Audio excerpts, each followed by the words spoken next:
Hello, my friend. How are you doing? Ujambo. Como ça va? Bonjour. All the French we can bring to the table. Welcome to the hot seat on the planet. The Standard de France. Welcome to the big stage where talent is displayed, talent is played out, and we spectators just feast on it. Welcome to the festivities of the universe or the planet. It's me again, Joel Chestnut, episode number 18. I hope it's 18, could be 19. I don't know, I'm just having fun. How are you doing? What did you see today? What have you seen? You want to talk to me about it? It's down there. You can always do it. Welcome to those who are checking me out. I'm having fun. I'm thrilled. I'm enjoying it. Well, let me dissect a few things. What do you think I look at today? Oh, your guess is horrible, but my guess is good. So let me talk about Kenya. I go home every time during Olympics. I'm just, that's my blood. Anyway, we had a lightning struck, and it struck twice today for Kenyans in the sprinting events. Zablon Ekwam in the 400 looked like it was bad. Halfway into the 400, you just saw a human being just catapult into that phase that you don't want to see for anybody at that level.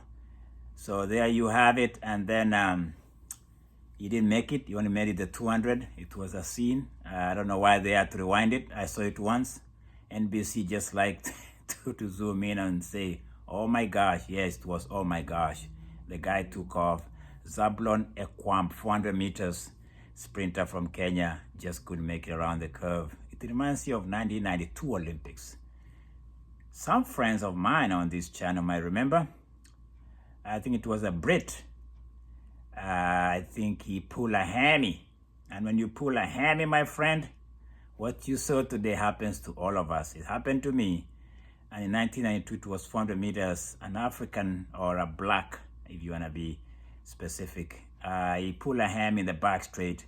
He went down, came back on, and his father just jumped. He was a spectator around that curve, just came to the track, held him on his shoulder, or they walked together on the lane all the way to the finish line. I think it was an iconic moment. I remember it vividly. That's what Olympics was all about. Yeah, it was those moments, it's these moments that you just say, you know what? The fragility of winning a gold or any medal in Olympics is just that fragile, that thin. Anyway, and then we had Ferdinand Omanyala.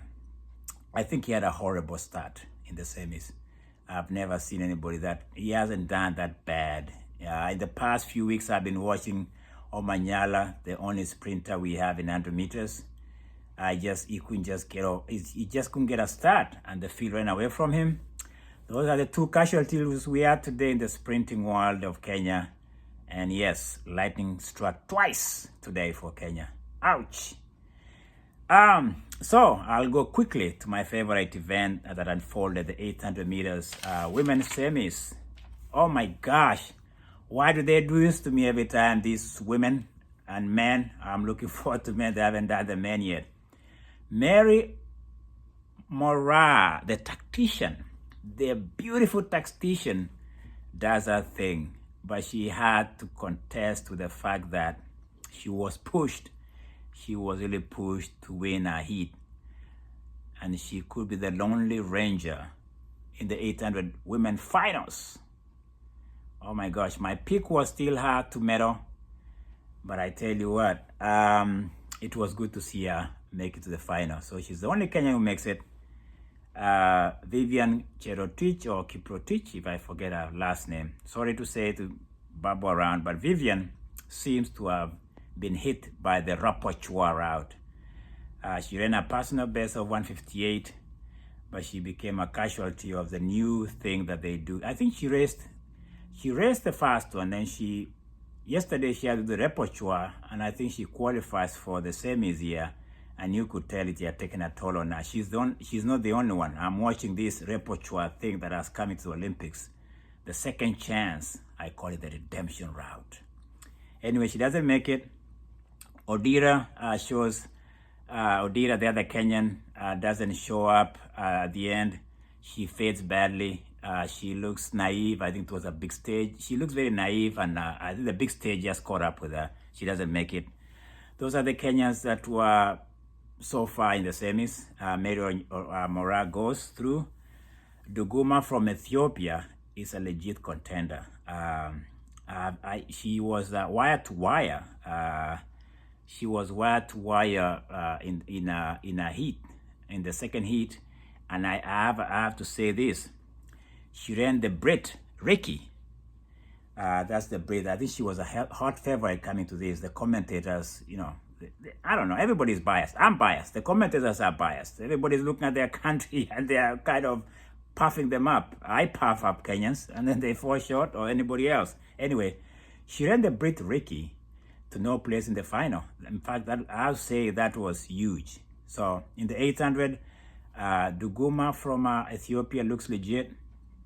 The Queen from Jamaica didn't do very well eventually. What's her name? I lost it. Gule.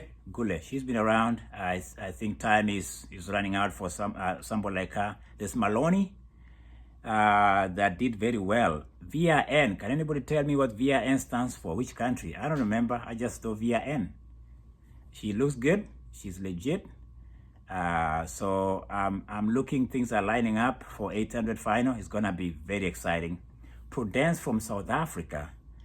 I think she gave she gave the Brit Kelly, who to me looks like she's on top of her game in the 800 meters. She gave her a run, but the Kelly Hutchison from UK, the Brit, seems to be running away with it right now. So if I say she's running away with it, am I saying she's gonna win gold? Maybe, but I'll think I'll put any mortgage, if I had any, on this one. Moraa has to have a good day, but Kelly, the Brit, looks to be doing incredible well through the rounds, and she looks to be she's something in her mind tells me she's clicking at the right time, she's picking at the right time, but the final can be a strange final. Nerves can catch up with you. But right now I'm looking at Mary Moraa, Duguma from Ethiopia. Moraa will be one of those protagonists. And I think there could be a Cooper from Cuba. So again, experience might come into play, or just being in good shape, like Kelly, the Brit looks like she is. Let's see how it unfolds. But 800 today, I checked it out. It was exciting. And Kenya has a Lone Ranger by the name of Mary Moraa. I still pick her to do some she'll make some noise, but I don't know what kind of noise, whether it's a silver noise, a bronze noise. But right now, gold seems to be, I don't know, the Brit? Okay, I'll pick that for now. Well, then we went to the 1500 men. 1500 men. How did that look for you? To see Josh Kerr and why do I have a problem with that name? Ingebrigtsen from Norway, Jacob.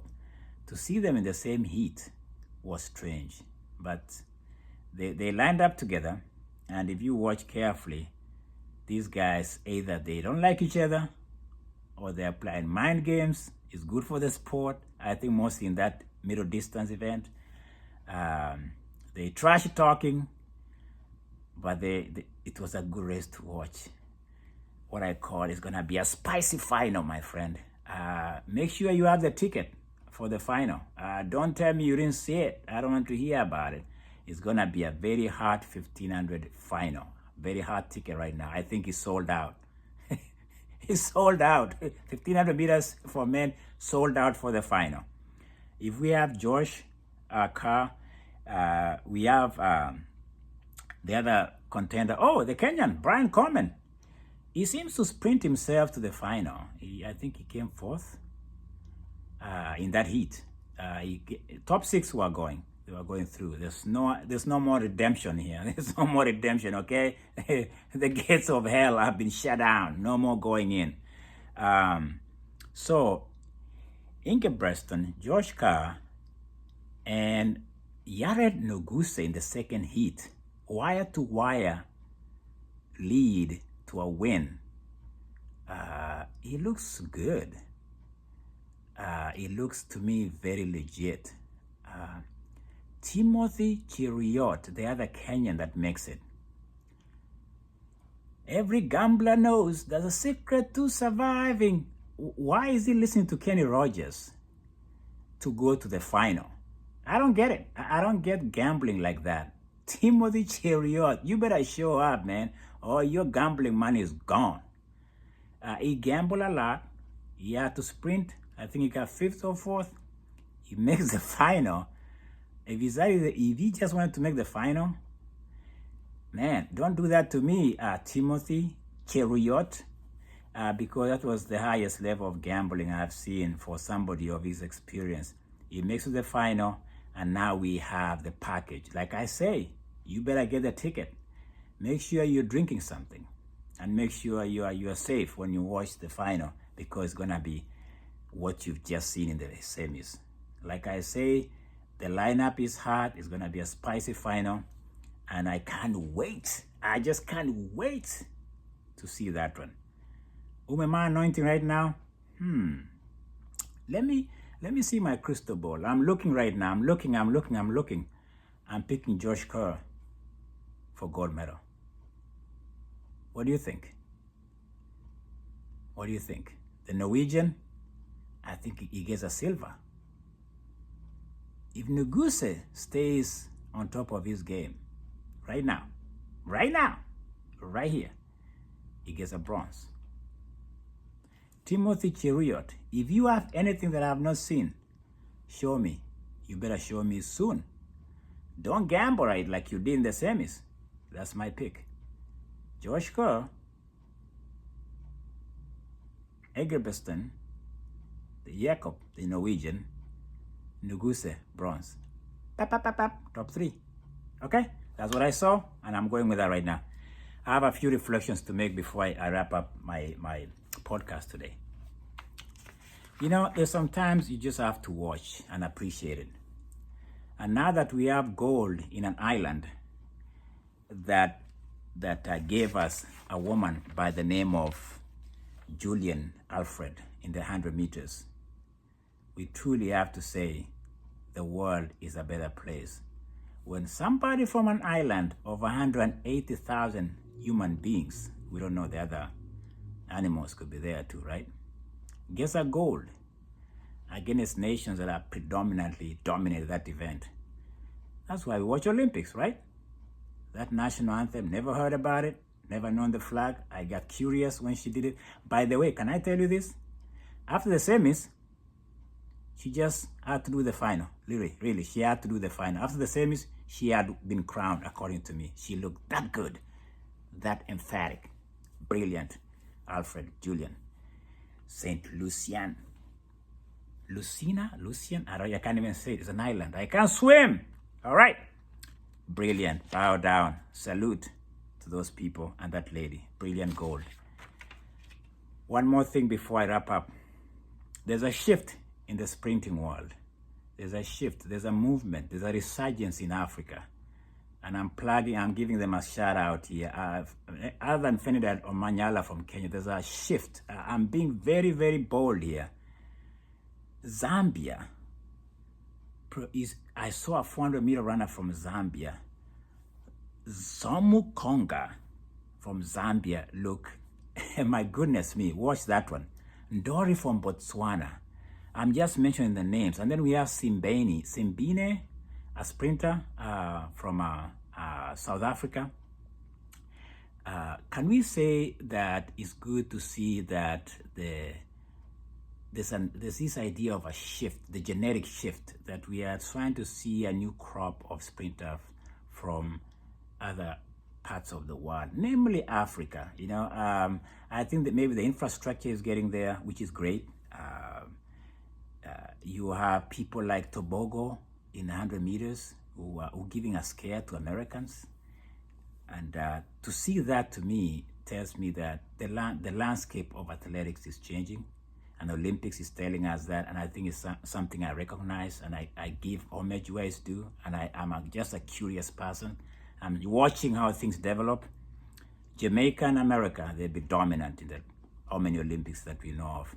But to see Botswana, South Africa, Zambia, Kenya, and even Ghana, to see these sprinters doing something on big stage, to me, is a new day, is a new era. I'm looking forward to more Olympics if the universe allows. That was me, Joel Chestnut, episode number 19. And by the way, I'm enjoying myself. Don't miss to have that ticket, the 800-meter final and the 1500 meters men. Wololo, yeah, hey, welcome again. I love you guys.